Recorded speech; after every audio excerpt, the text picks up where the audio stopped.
এখানে আমি 1 লিটার মতো পানি ব্যবহার করছি লাইসোভিট। এখানে আমি দেখি 10 গ্রাম, এই প্যাকেটটা 10 গ্রাম, এখান থেকে আমি হাফ খাওয়াইছি আর হাফ বাকি রয়েছে।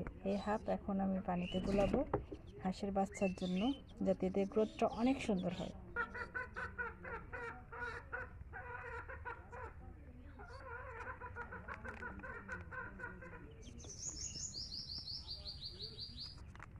হাঁস মুরগি যে কয়টা আছে আমি সবাইকে খাওয়াবো, ঠিক আছে?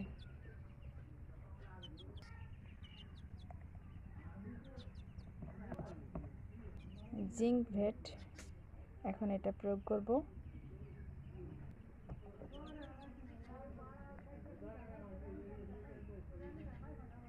এখানে আমি 2 মুটকি মতো দেব। যেহেতু আমার 1 লিটার পানি, তাই আমি এখানে দুই মুটকি ইউজ করব। এটা আমার দ্বিতীয় ডোজ।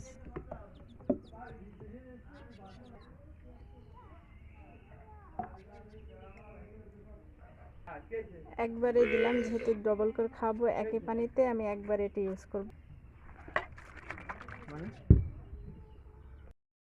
এখন আমি এই পানিটা একটি পাত্রে ব্যবহার করছি, ঠিক আছে?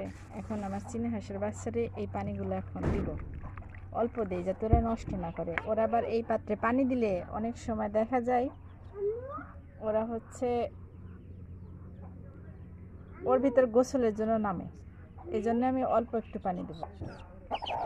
বাটিতে খাবার দিয়েছিলাম, দেখেন কি অবস্থা। আর ওই মুরগির বাচ্চাটার অবস্থা দেখেন। ও ভুলবশত এর ভিতরে ঢুকে পড়ছে। ওর মাথা তো আর বাড়ায় না। এখন কি করা যায় বলেন, আপনারাই বলেন।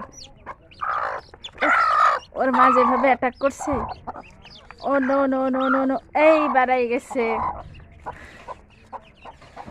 আর বাচ্চাগুলো মাশাআল্লাহ অনেক সুস্থ আছে। খাবার শেষ করছে তাই পানি দিছে, দেখেন পানি টপাটপ খেয়ে নিচ্ছে, টপাটপ।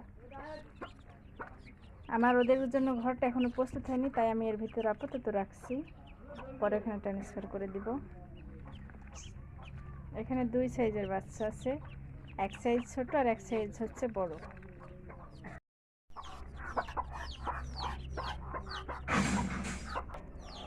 কি চাই? এখানে কালকে প্রচুর বৃষ্টি হয়েছে এখানে।